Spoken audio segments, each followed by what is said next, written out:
हरिओम, जय श्री कृष्ण, ओम गणेश। उपवास एक ऐसा शब्द, एक ऐसा विषय जिसके बारे में कन्फ्यूज़न भी बहुत है, लेकिन क्लियरिटी कम है, कन्फ्यूज़न ज़्यादा है। तो मैं उपवास के ऊपर बहुत सारा संशोधन कर रहा हूँ। पहले तो ऑलरेडी किया हुआ है, हम स्वयं भी फॉलो करते हैं और हमारे साधकों को, फॉलोअर्स को भी हम फॉलो करवाते हैं जब जब अनुष्ठान करते हैं। आज मैं एक प्रथम भाग रखूंगा, उसकी श्रृंखला बनाऊंगा धीरे धीरे से। जैसे जैसे मैं सब साहित्य एकत्रित करूंगा वैसे वैसे सब अपलोड करता जाऊंगा।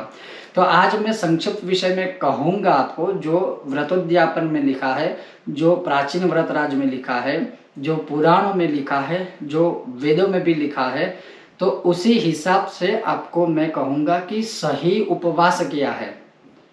क्या आलू फलाहार है? क्या वो उपवास में खा सकते हैं? क्या साबूदाना फलाहार में है, वो खा सकते हैं? क्या राजगरा खा सकते हैं? क्या मुरैया खा सकते हैं?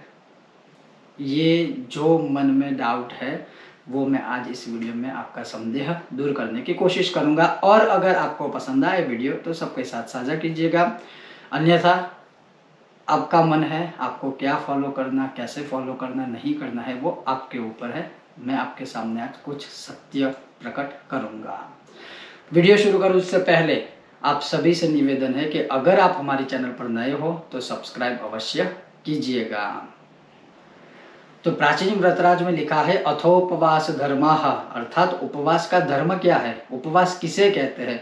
तो संस्कृत में उस विषय में लिखा हुआ है कि उपावृतस्य पापेभ्यो यस्तु वासो गुणैः सह उपवासः स विज्ञेयः सर्वभोग विवर्जितः गुणैः तज्जाप्य जनद्यातत् कथा श्रवणादयः उपवास कृता मेते गुणः प्रोक्ता मनीषिभिः। इसी तरह से संस्कृत में बहुत सारे श्लोक है, करीब करीब उपवास के विषय में ही, करीब करीब इसी विषय में, इसी तरह से उपवास के विषय में करीब करीब 150 से 200 श्लोक का महात्म्य है। मतलब एक पूर्ण सत्यनारायण की व्रत कथा करते हैं उतने जितने श्लोक है उतने सिर्फ उपवास के विषय में है। और ये तो मैं एक ग्रंथ की बात कर रहा हूँ, उसके अलावा तो बहुत सारे हैं। किंतु मुख्य बात यही है जो श्लोक में लिखा है कि उपवास धर्म में ये कहा गया है कि पापों से निवृत्त होकर पुरुष का जो गुणों के साथ वास है, पुरुष का सद्गुणों के साथ जो वास है, उसे उपवास कहते हैं। अर्थात जब भी आप यह आध्यात्मिक कर्म करते हो, जब भी आप उपवास करते हो, तो अपने स्वाभाविक दुर्गुणों का त्याग करना है और सद्गुणों का निवास करना है, सद्गुणों का वास करना है, उसे कहते हैं उपवास। दूसरा अर्थ मैंने रामायण में भी पढ़ा था, आनंद कृत या गिरधीर कृत रामायण में लिखा है कि अपने स्वभाव में जो खराब गुण है, जो दोष है, उस दोषों का त्याग करके अच्छे जो गुण है, अच्छे जो कर्म है, उसे जो अपनाते हैं उसे कहते हैं उपवास। ये एक सरल भाषा है। और उसी श्लोक में जैसे जैसे अभी मैंने जो श्लोक पढ़ा उसी में लिखा है कि सर्वभोग विवर्जितः। जब आप उपवास करते हो, जब आप अनुष्ठान करते हो, नवरात्रि आदि व्रतों का आप पालन करते हो, एकादशी आदि का पालन करते हो, सर्वभोग विवर्जितः अर्थात सभी भोगों का त्याग करना है, तभी तो वो उपवास कहलाएगा। और इसीलिए मैं बहुत बार कहता हूँ कि जीवन में जो त्यागे वही आगे। जब आप कुछ त्याग करोगे तभी आप जीवन में आगे बढ़ पाओगे, ये मेरा मानना है। तो यही है कि सर्वभोग विवर्जितः, उस दिन सभी भोगों का आपको त्याग करना है। कौन कौन से भोगों का, वो भी मैं आगे आपको कहता हूँ। अब दूसरे श्लोक में जो मैंने आपको सुनाया था, तो अब उसकी दो परिभाषा है उपवास की। पहली परिभाषा क्या है? तो पहली परिभाषा ये है कि आपने जैसे एकादशी की है, तो एकादशी जैसे विष्णु के लिए की जाती है, कृष्ण के लिए, या एकादशी के जो मूल देवता होते हैं उन देवता के लिए हम करते हैं। मूल रूप से यही कहूँगा कि विष्णु भगवान के लिए हम एकादशी करते हैं। तो पहला उपवास का धर्म ये है कि आप जो व्रत जिस देवता के लिए करते हो, आपको उस दिन इस देवता के मंत्र जाप, स्तोत्र पठन, कथा श्रवण, वो आदि आपको करना है। जिस देवता का व्रत करते हो, जिस देवता के लिए व्रत करते हो, उस देवता का उस दिन व्रत, कथा श्रवण, कथा पढ़ना, मंत्र, स्तोत्र, जाप आदि उस दिन करना है। मान लीजिए आप उस देवता के लिए नहीं, या आप जो व्रत करते हो आपको भी नहीं पता है किस देवता के लिए है, तो उस समय उस दिन आपको अपने इष्ट देवता के मंत्र जाप, स्तोत्र, स्मरण, कथा श्रवण, कथा पढ़ना वो करना है।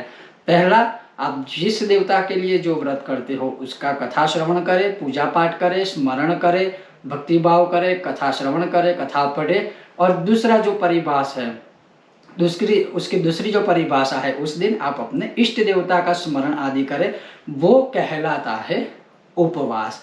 तो ये एक संक्षिप्त 2 श्लोकों में ही आपको मैंने समझा दिया। दूसरी बात है, जो सर्वभोग विवर्जिता है वो क्या है, तो विष्णु धर्म में लिखा है कि बार बार पानी पीना, उसका उपवास के दिन त्याग करना है।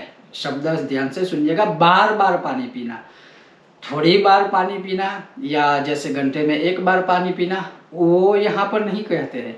बार बार 2-2, 5-5 मिनट में पानी पीना, उसको त्याग करना है उपवास के दिन। और उसके पीछे विज्ञान भी है कि अगर बार बार आप पानी पियोगे, बार बार आपको मलमूत्र का त्याग करना पड़ेगा, तो वो दोष है। तो बार बार पानी नहीं पीना है। हाँ, आप पानी पी सकते हो, लेकिन नॉन स्टॉप कंटिन्यू 5-5, 10-10 मिनट में आप पानी नहीं पी सकते हो, उस दिन उसका त्याग करना है। फिर दिन में शयन करना, दिन में सोना नहीं है उपवास के दिन। मैथुन, संभोग का त्याग करना है उपवास के दिन। हो सके तो उस दिन भूमि शयन करना है उपवास के दिन। उस दिन पान को भी नहीं खाना चाहिए। पान चबाना वो भी दोषकारक है उपवास के दिन।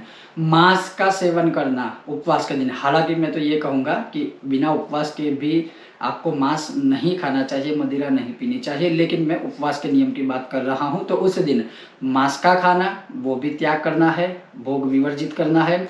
मदिरा पान करना वो भी भोग विवर्जिता, हाँ, उस दिन मदिरा भी पान आप नहीं कर सकते हो। क्रोध करना रोषम करोति दोषः, क्रोध करना सबसे अरिष्ट माना गया है उपवास के दिन। अगर मान लीजिए आप पूरा दिन उपवास रहते हो और उपवास पूर्ण होते समय या रात्रि के शाम के समय अगर आप क्रोध करते हो, तो पूरे दिन का उपवास किया है उसका फल नष्ट हो जाता है। और यह शिव पुराण में भगवान शिव जी ने मैया पार्वती को बताया था कि क्रोध का विनाश करना चाहिए, खास करके उपवास के दिन। किसी की निंदा करने से बचना चाहिए, जितना कम हो सके उतना कम बोलना चाहिए। और जितना, जैसे मैंने कहा, जो देवता के लिए आप उपवास करते हो उनका स्मरण आदि आपको उस दिन अवश्य करना चाहिए। अब सबसे बड़ी बात, मैंने आपको नियम बता दिए, उपवास की परिभाषा बता दी, तो उस दिन खाना क्या चाहिए।